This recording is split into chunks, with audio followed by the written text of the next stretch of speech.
हमारे YouTube channel बालिका school Gangrar में आप सभी का स्वागत। मैं लादूलाल कुमार, वरिष्ठ अध्यापक गणित। आज अपन बात कर रहे हैं ध्वजांक विधि से। कल तक अपन ने एक पार्ट खत्म कर लिया था, 1 से 10 तक क्वेश्चन। आज भाग ब उससे स्टार्ट कर रहे हैं। क्वेश्चन नंबर 11, 98,765 भाजक 87 को ध्वजांक विधि से हल किया। ध्वजांक विधि,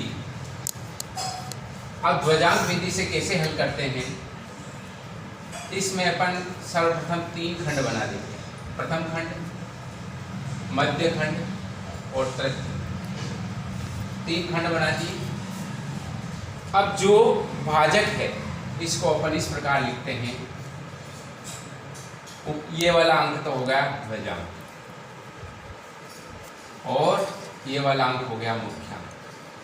ये ध्यान रखना है कि जितने ध्वजांक में अपन अंक लेंगे उतने ही अंक अपने तीसरे खंड में आएंगे। आपने जितने, अगर एक खंड लिया तो एक खंड तीसरे खंड में, तो अपन लगभग अपन एक खंड ही लेंगे। तो एक खंड लिया मैंने, ध्वजांक में एक अंक लिया तो तृतीय खंड में एक अंक जाएगा। ठीक है, लिख दिया मैंने और ये 5 को तृतीय। अब क्या करेंगे, अब इस मुख्यांक 8 का भाग देंगे 9 में। 8 का भाग 9 में देंगे। 8 एकम 8 एक बार गया, तो इस जितनी बार गया उसको यहाँ पे लिख देंगे। ठीक है, अब 8 का भाग 9 में दिया तो कितने रह गए, 1 रह गया शेष। 8 एकम 8 एक बार गया और 9 में से 8 गया तो 1 शेष रहा। जो 1 शेष रहा वो उसको उसी अंक के आगे लिख देंगे। ये शेष अपन ने जो भी शेष रहा वो लिख दिया। अब अपन निकालेंगे संशोधित भाज्य। संशोधित भाज्य क्या होता है, संशोधित भाज्य बराबर होता है नया भाज्य माइनस भाजक इंटू ध्वजांक। संशोधित भाज्य बराबर क्या होता है, नया भाज्य। नया भाज्य क्या हुआ, नया भाज्य ये जैसे अपन ने 1 शेष रहा तो ये 1 8 18 अपना नया भाज्य हो गया। तो नया भाज्य 18 माइनस भाजक, भाजक क्या है, सॉरी भाजक नहीं, भागफल आएगा इसमें, भागफल, भागफल इंटू ध्वजांक। भागफल क्या है अपने पास 1 गुणित ध्वजांक, ध्वजांक आएगा 7। 18 माइनस 7, 18 में से 7 गए तो कितने रह गए, 11। अब पुनः वही क्रिया करेंगे, 8 का भाग देंगे 11 में। 8 एकम 8 एक बार गया और 11 में से 8 गए तो कितने रह गए, 3 रह गए। वो इस अंक के आगे नीचे लिख देंगे। 11 में 8 का भाग दिया, 8 एकम 8 एक बार गया और 11 में से 8 गए तो अपने पास 3 रह गए शेष। जो शेष रहा 3 उसको 8 के नीचे लिख देंगे। अब पुनः वही क्रिया करेंगे, संशोधित भाज्य निकालेंगे अपन। संशोधित भाज्य क्या हुआ, नया भाज्य इसके लिए हो जाएगा अपने पास 37 माइनस भागफल क्या हो गया 1 इंटू ध्वजांक हो गया अपने पास 7। तो 37 माइनस 7, 37 में से 7 गए तो 30 रहे। वही क्रिया पुनः करेंगे, जो मुख्यांक है अपना 8 का भाग देंगे अपन 30 में, तो 8 दिया 24, यानी 8 दिया 24 आया। 3 बार गया या 3 लिख दिया, 24 आया। घटा दो इसको, कितने रह गए अपने पास 6 शेष फल बचे। जो 6 शेष फल बचे वो आ जाएंगे इस अंक के आगे। क्या बच गया अपने पास 66।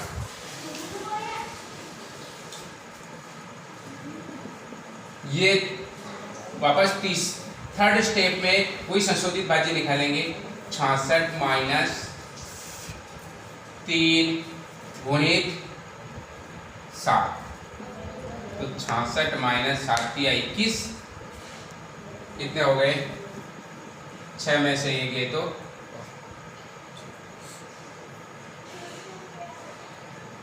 5 और 6 में से 2 गए तो 4, 45 हो गए। अब 8 का पहाड़ा बोलेंगे वापस। 8 का भाग 2, 45 में 8 पंजे 40, 5 बार के 45 में से 40 घटा दो, कितने रहेंगे 5। ये 5 को अपन इसमें लिख देंगे। पुनः वही क्रिया,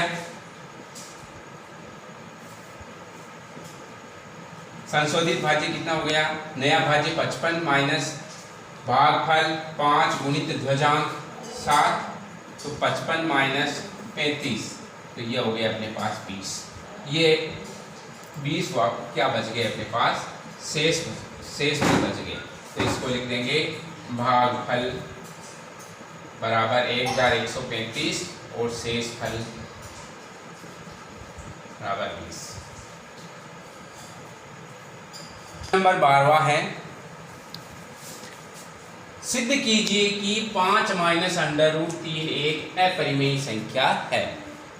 अपरिमेय संख्या क्या होती है, देखो पहले परिमेय संख्या ऐसी संख्या जिसको हम p/q जहाँ q is not equal to 0 के रूप में लिख सकते हैं, वो तो हो गई परिमेय। और जिसको p/q जहाँ q is not equal to 0 के रूप में नहीं लिख सकते हैं, वो कहलाती है अपरिमेय संख्या। तो इसको अपन सिद्ध करनी है कि ये एक अपरिमेय संख्या है। देखो इसमें कोई चक्कर नहीं है, बहुत ही इजी सा क्वेश्चन है। यानी 5 माइनस √3 को अपन एक परिमेय संख्या मान लेंगे। अगर ये अपरिमेय संख्या दे रखा है, अपरिमेय संख्या सिद्ध करनी है, तो इसके विपरीत अपन इसको क्या मानेंगे, परिमेय संख्या मान के सिद्ध कर लेंगे। तो हल इसमें है, माना कि 5 माइनस √3 एक परिमेय संख्या है, इसको परिमेय संख्या मान लिया। अगर ये परिमेय संख्या है यानी 5 माइनस √3 बराबर क्या ले लिया, परिमेय संख्या मतलब हो गया a/b, जहां b is not equal to 0 और a/b क्या ले लिया, कोई भी पूर्णांक ले लिया, कोई भी पूरे पूर्णांक ले लिया करने। यानी 5 माइनस √3 को परिमेय संख्या मान के करना है। परिमेय संख्या की मैंने परिभाषा बता दी, क्या बताई कि जिसको बटे हुए में लिख सकते हैं। तो 5 माइनस √3 बराबर a/b लिख दिया। अब इसमें क्या करेंगे, -√3 बराबर a/b और इस 5 को बराबर से उधर भेज देंगे, तो क्या हो जाएगा, -5 हो जाएगा। 5 को उधर भेज दिया, माइनस के 5 हो गए। या फिर देखो यहाँ माइनस आ रहे हैं, तो माइनस कॉमन ले लो या माइनस से गुणा कर दो, तो ये सब जो माइनस का प्लस का हो जाएगा। √3 बराबर -a/b और ये प्लस के 5 हो गए। या √3 बराबर, अब इसमें एलसीएम ले लो, b एलसीएम ले लिया, -a + 5b, यानी √3 का मान अपन ने निकाल लिया। √3 का मान क्या आया अपने पास, -a + 5b/b, या इसको अपन ऐसे भी लिख सकते हैं, माइनस वाले तो 5b माइनस a/b। अब इस संख्या पे देखो, ये क्या है, 5b माइनस a/b, ये क्या दिख रही है अपन को, एक परिमेय संख्या। ये अपन को एक परिमेय संख्या दिख रही है ना, तो √3 भी एक परिमेय संख्या होगी। लेकिन पहले अपन सिद्ध कर चुके हैं, या परिभाषा में अपन बता चुके हैं कि √3 एक अपरिमेय संख्या है।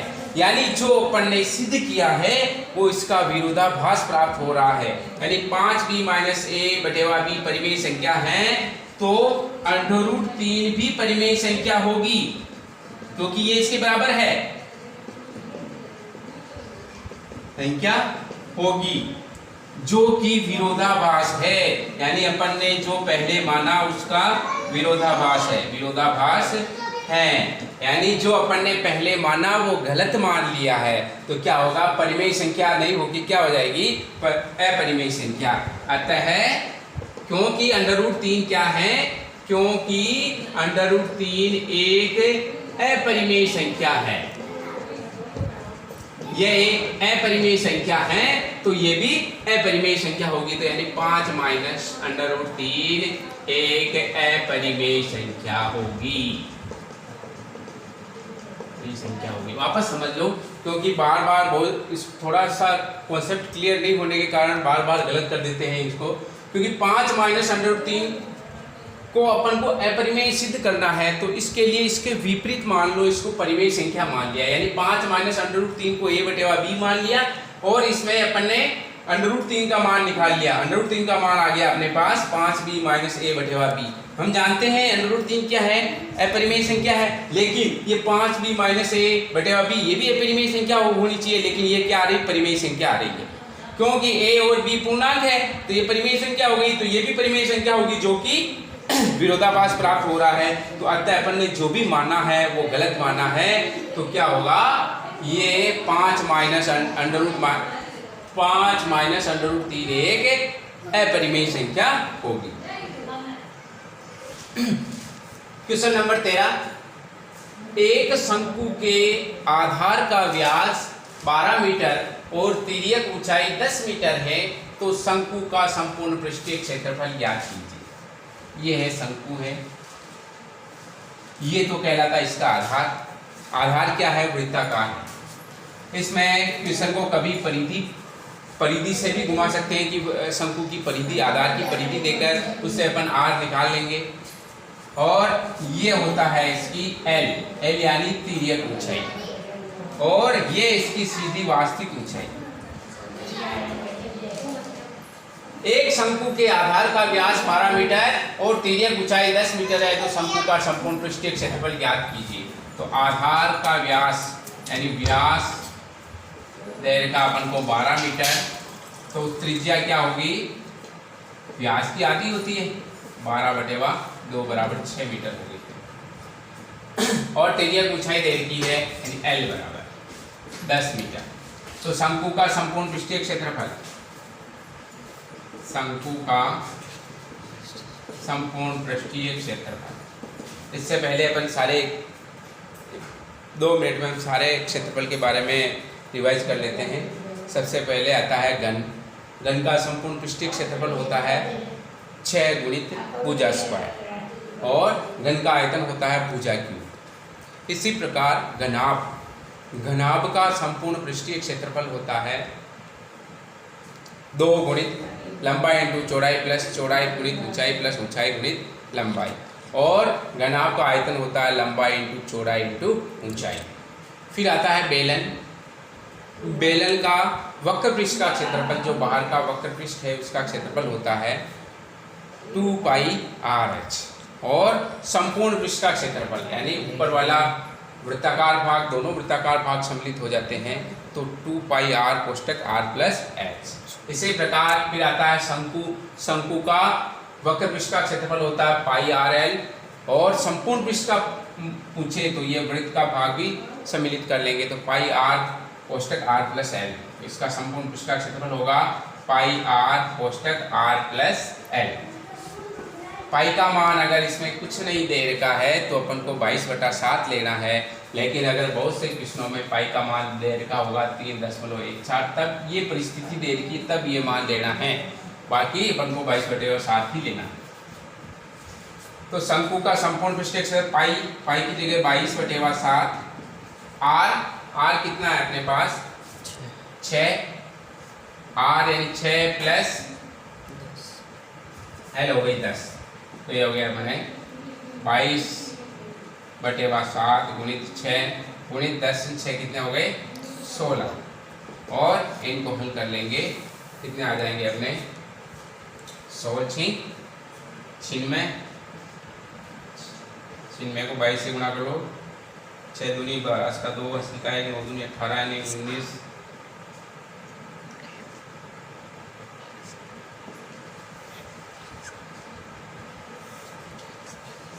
ये अपने आगे 2112/7 वर्ग मीटर।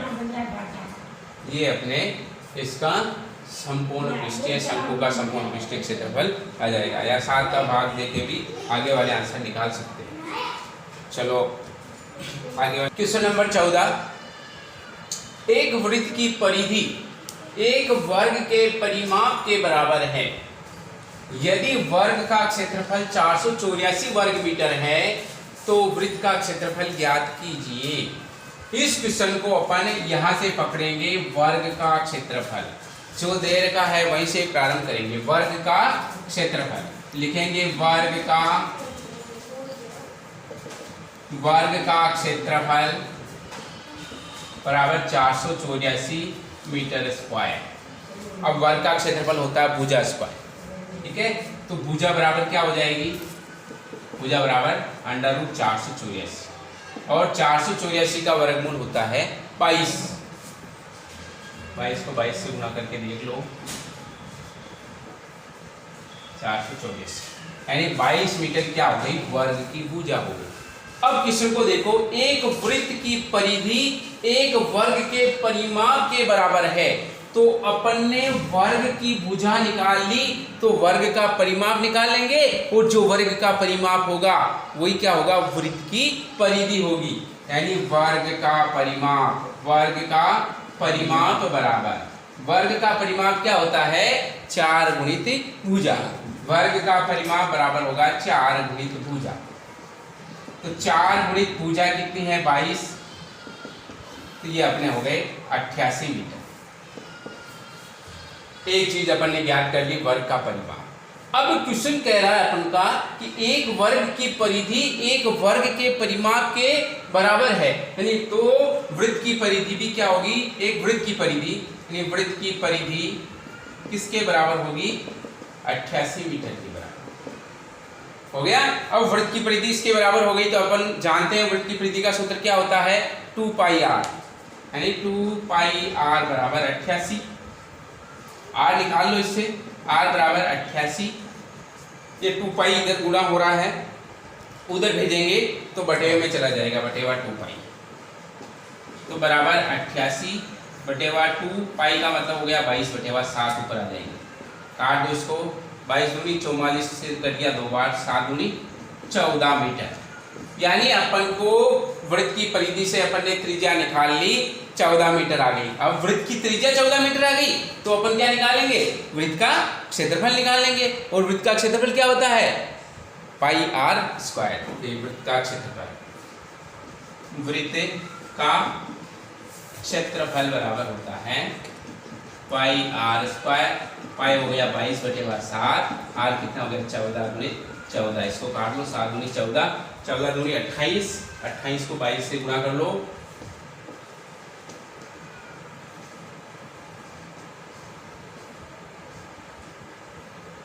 616 वर्ग मीटर। ये अपने क्या हो गया, वृत्त का क्षेत्रफल भी हो गया। वापस समझ लो, एक वृत्त की परिधि एक वर्ग के परिमाप के बराबर है। यदि वर्ग का क्षेत्रफल ये 484 वर्ग मीटर देगा, तो वर्ग के क्षेत्रफल से अपन पकड़ लेंगे क्वेश्चन को, और वर्ग के क्षेत्रफल से वर्ग की भुजा निकाल लेंगे। भुजा क्या होगी, क्षेत्रफल का वर्गमूल, वर्गमूल निकाल लिया अपने पास, 22 मीटर वर्ग की भुजा आ गई। अगर वर्ग की भुजा आ गई तो वर्ग का परिमाप निकाल लेंगे, वर्ग का परिमाप होता है 4 गुणित भुजा, और वर्ग का परिमाप निकाल लिया 88 मीटर। अब अपन का प्रश्न कह रहा है वृत्त की परिधि और वर्ग का परिमाप दोनों समान है, तो यानी 88 किसके बराबर हो गया, परिधि के बराबर हो गया, और परिधि का सूत्र होता है 2πr बराबर 88। r बराबर हो गया 88/2π, और 88/2π, तो अपन ने इसको हल कर दिया तो 14 मीटर अपनी त्रिज्या आ गई। 14 मीटर त्रिज्या आ गई, तो निकालना क्या है, वृत्त का क्षेत्रफल। तो वृत्त का क्षेत्रफल हो गया πr² यानी 22/7 गुणित 14 गुणित 14, तो ये 616 वर्ग मीटर आ गए। ये आंसर आ गया अपने 616। क्वेश्चन नंबर 14, यही वो सड़क सुरक्षा के पार्ट से हैं। इसमें क्या दे रखा है, कम से कम 2 या 3 क्वेश्चन इस पार्ट के आते हैं, सड़क सुरक्षा वाले। ये भी सड़क सुरक्षा से हैं। 14 किलोमीटर प्रति घंटा की चाल से गति करती कार को ब्रेक लगाकर 2 मीटर में रोका जा सकता है। यदि वही कार 80 किलोमीटर प्रति घंटा की चाल से चले, तो वह न्यूनतम दूरी क्या है जिसमें उसे रोका जा सकता है। एक चाल तो देर की 40 किलोमीटर प्रति घंटा, यानी चाल देर की है, तो ये हो गया वेग। एक वेग तो देर का 40 किलोमीटर प्रति घंटा, दूसरा देर का 80 किलोमीटर प्रति घंटा, और ब्रेक लगा के 2 मीटर में रोक दिया। 2 मीटर चलते ही गाड़ी रुक गई, तो क्या वह न्यूनतम दूरी क्या होगी जिसमें इसे रोका जा सकता है। तो इसके लिए हम जानते हैं कि दूरी क्या होती है, दूरी वेग के वर्ग के अनुक्रमानुपाती होती है। s is proportional to u square. तो क्या हो गया अपने पास दूरियां s1 और s2 है, तो s2 बटेवा s1 इनका अनुपात क्या होगा u2 बटेवा u1 के होल स्क्वायर के बराबर होगा। यहाँ पे ये ध्यान रखने वाली बात है कि दूरी उसके वेग के वर्ग के अनुक्रमानुपाती होती है। तो s2 बटेवा s1 बराबर u2 बटेवा u1 का होल स्क्वायर। तो s2 निकालना है अपन को, ऐसे कैसे लिख दिया, s1 का मान दे रखा 2 मीटर, u1 तो है अपना प्रारंभिक वेग 40 किलोमीटर प्रति घंटा और u2 अंतिम वेग 80 किलोमीटर प्रति घंटा। तो u2 को तो लिख दिया अपन ने 80 और u1 लिख दिया अपन ने 40 और इसका स्क्वायर कर दिया, इसको काट दिया अपन, ये हो गया अपने 2। तो s2 बटेवा 2 बराबर ये हो गया 2 का स्क्वायर 4 हो गया। तो s2 बराबर 2 को उधर भेज दिया, 4 गुणित 2, तो s2 बराबर हो गया 4 गुणी 8 मीटर। ये आंसर आ जाएंगे, यानी वह न्यूनतम दूरी क्या होगी 8 मीटर होगी जिससे उसे रोका जा सकता है। वापस समझ लो एक बार, एक सड़क सुरक्षा से क्वेश्चन है, 40 किलोमीटर प्रति घंटा की चाल से कार गति कर रही और ब्रेक लगाकर 2 मीटर में रोका जा सकता है।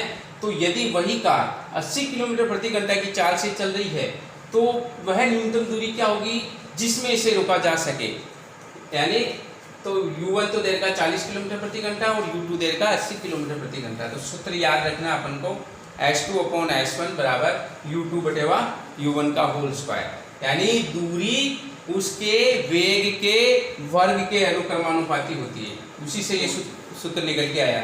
तो s2 का मान अपन को ज्ञात करना है, s2 का s2 लिख दिया, s1 अपन को देर का 2 मीटर 2 लिख दिया और u2 क्या देर का अपन को 80 और u1 देर का 40, इसको हल कर दिया तो s2 का मान हो गया अपने पास 8 मीटर।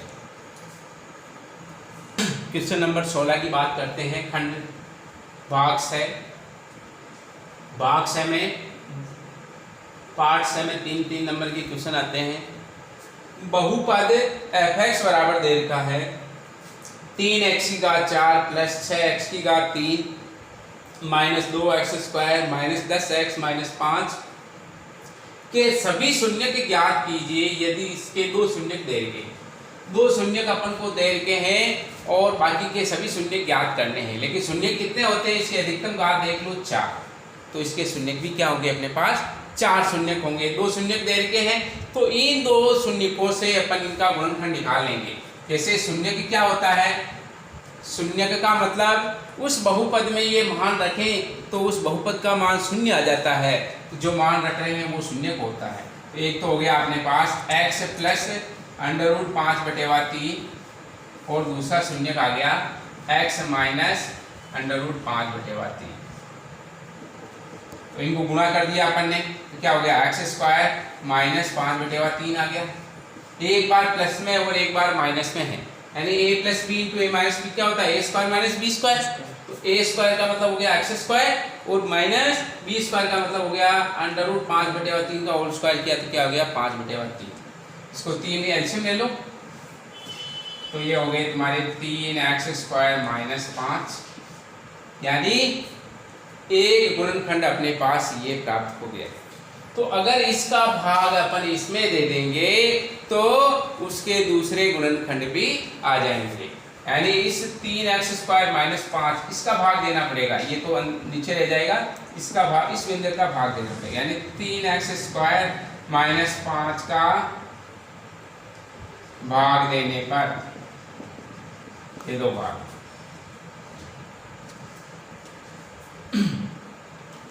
3x की घात 4 प्लस 6x की घात 3 माइनस 2x की घात 2 माइनस 10x माइनस 5। इसमें भाग देना अपन को 3x स्क्वायर माइनस 5 का भाग देना। भाग में मेन बात ये ध्यान रखनी है, या तो घातें आरोही क्रम में ले हो या अवरोही क्रम में, दोनों में किसी एक। तो अपने पास अवरोही क्रम में है, यानी घटती हुई घातें या बढ़ती हुई घातों के अंदर लेना है, तो दोनों तरफ अपने पास घटती घातों में है। अब क्या ध्यान रखना है, इसमें देखो अपने पास 1 और 2 पद हैं और इसमें 1 2 3 4 5 पद। तो प्रथम पद को प्रथम पद से भाग देंगे पहले, फर्स्ट स्टेप। बहुत ही सरल विधि है, इससे अपन भाग सीख सकते हैं। यानी पहले पद के बटे हुए पहले पद लिख रहा हूं मैं, 3x की घात 4 के बटे हुए में मैं 3x स्क्वायर लिख दी। यानी पहले पद में पहले पद का भाग दे रहा हूं, तो क्या हो गया, 3 से 3 कट गया, x स्क्वायर का भाग x की घात 4 में दे दिया तो x स्क्वायर बच गया। तो 3x स्क्वायर का भाग 3x की घात 4 में दे दिया तो x स्क्वायर बच गया, तो x स्क्वायर यहाँ पे लिख दिया x स्क्वायर। अब क्या किया अपन ने, इस x स्क्वायर को इन दोनों पदों से गुणा करके सजातीय पदों के नीचे जमा दिया। यानी x स्क्वायर को 3x स्क्वायर से गुणा करेंगे तो क्या होगा, 3x की घात 4 आएगा। ठीक है, फिर -5 को x स्क्वायर से गुणा करेंगे तो -5x स्क्वायर आएगा। तो ये अपन इसकी सीध पे लिखेंगे -5x स्क्वायर, क्योंकि ये दोनों सहजातीय हैं तो सहजातीय के नीचे सहजातीय एक ही जाति के नीचे आएगा। अब अपन इनको घटाएंगे तो चिन्ह चेंज हो जाएंगे, प्लस का माइनस हो जाएगा और ये माइनस के प्लस हो जाएंगे। घटाएंगे, ये कुछ भी नहीं लिख रखा है, इसका मतलब ये है प्लस का है तो माइनस का हो गया। और ये देखो इसमें वापस आ रहा माइनस के 5x स्क्वायर आ रहे हैं, तो ये हो गया तुम्हारे प्लस का हो गया। तो देखो 3x स्क्वायर x की घात 4 प्लस के हैं और माइनस के 3x की घात 4, तो ये तो आपस में कैंसिल हो गए, कट गए। फिर ये ऐसे का ऐसे उतर जाएगा, 6x की घात 3 आ गया, क्लियर हो गया बिल्कुल। फिर अभी इसमें देखो ये माइनस के 2x स्क्वायर हैं और ये पहले माइनस के थे लेकिन अब प्लस के हो गए। यानी एक पद माइनस का है दूसरा प्लस का है, एक माइनस में होते हैं एक प्लस में होते हैं तो घटाते हैं और चिन्ह बड़े अंक वाला चिन्ह का प्रयोग करते हैं। ये पहले मैंने बताया, एक माइनस में एक प्लस में घटा देंगे, 5 में से 2 गए तो 3 और चिन्ह किसका आएगा, बड़ा अंक का, तो ये प्लस के 3x स्क्वायर। बिल्कुल कहीं गलती नहीं होगी, प्लस के 3x स्क्वायर आ गए। अब वापस वही क्रिया करेंगे, पहले पद में पहले पद का भाग दे दो और ये नीचे ये संख्या उतार लो माइनस के नीचे। सेकंड स्टेप ये रफ काम में करेंगे अपन। सेकंड स्टेप, पहले पद में पहला पद क्या है, 6x की घात 3, 6x की घात 3 में 3x स्क्वायर का भाग दे दो, 3 एकम 3 दूनी 6, 2x आ गया ना, 2x आ गया। 2x किसका है अपने पास, प्लस के, कोई चिन्ह नहीं दे रखा आगे, ये भी प्लस का ये भी प्लस का, भाग दे रहे हैं ये भाग दे रहे जो भी प्लस का और जिसमें भाग दे रहे वो प्लस का ही आएगा, तो प्लस के 2x लिख दिए। अब ये प्लस के 2x को इन दोनों से गुणा करके जो जाति के हैं उसी के नीचे लिखना है। अपन 2x को 3x स्क्वायर से गुणा करेंगे तो 3 दूनी 6x की घात 3 आएंगे, प्लस के रहेंगे ये। फिर देखो -5 को प्लस 2x से गुणा किया तो माइनस के 10x आएंगे। एक संख्या ऋण की हो और एक धन की हो, दोनों को गुणा करते हैं तो चिन्ह ऋण का आता है, और दोनों संख्याएं ऋण की हो और गुणा करते हैं तो चिन्ह प्लस का हो जाएगा, माइनस माइनस विस्फोट हो गए प्लस हो जाएगा और प्लस प्लस प्लस का आएगा। तो माइनस के 5 को प्लस के 2x से गुणा किया तो क्या हो गए, माइनस के 10x हो गया। क्लियर आ गया, -5 को इससे गुणा कर दिया, अब चिन्ह चेंज हो जाएंगे। देखो ये माइनस का हो गया ये प्लस का हो गया, ये आपस में कट गया, ये उतार लो ऐसे कैसे 3x स्क्वायर, ये भी आपस में कट गया क्योंकि ये माइनस का ये प्लस का, 3x स्क्वायर बच गया और क्या बच रहा अपने पास, माइनस के 5, तो अपन माइनस के 5 उतार दिया। अब आ जाओ थर्ड स्टेप में। थर्ड स्टेप क्या है, वही प्रथम पद में प्रथम पद का भाग देंगे तो 3x स्क्वायर में 3x स्क्वायर का भाग दिया तो कितनी बार गया अपने पास, एक बार गया और वो भी प्लस का है तो प्लस के 1 लिख दिया। हो गया, क्लियर हो गया। अब प्लस के 1 को इन दोनों से गुणा करके उनके नीचे लिखना है। प्लस 1 को 3x स्क्वायर से गुणा किया तो 3x स्क्वायर, प्लस 1 को -5 से गुणा किया तो -5, ये प्लस का माइनस हो गया, ये माइनस का प्लस हो गया, ये कट गया, 5 में से 5 गए, ये भी कट गया 0। यानी अपने पास एक गुणनखंड ये था, इसका भाग दिया तो दूसरा गुणनखंड अपने पास प्राप्त हो गया ये। विभाजन एल्गोरिथम प्रमेय से f(x) किसके बराबर हो गया? एक तो आ गया अपने पास 3x² माइनस 5x का भाग दिया तो ये बटे में 3 आ रहे थे, और दूसरा क्या प्राप्त हो गया?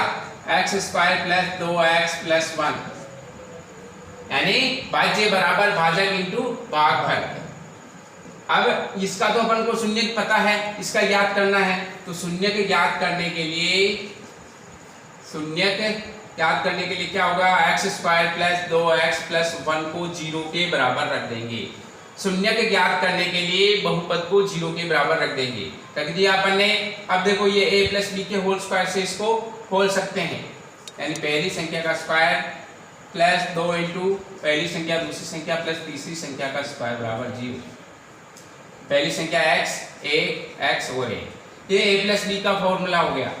a प्लस बी का होल स्क्वायर बराबर होता है a square plus 2ab plus b square. इस रूप में दे रखा है, तो इस रूप में लिखना है अपन को a प्लस बी, a की जगह तो x प्लस b की जगह a का होल स्क्वायर बराबर 0। ये आ गया, ये समीकरण बन रही है, अपने समीकरण चल रही है। x प्लस 1 का होल स्क्वायर बराबर 0, यानी x plus 1 into x plus 1 बराबर 0।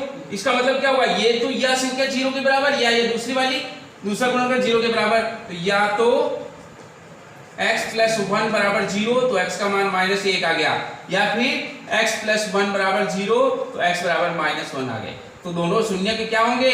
-1 हो जाएंगे। शून्य क्या हो जाएंगे? -1 और -1, ये आंसर आ जाएगा। ठीक है, चलो।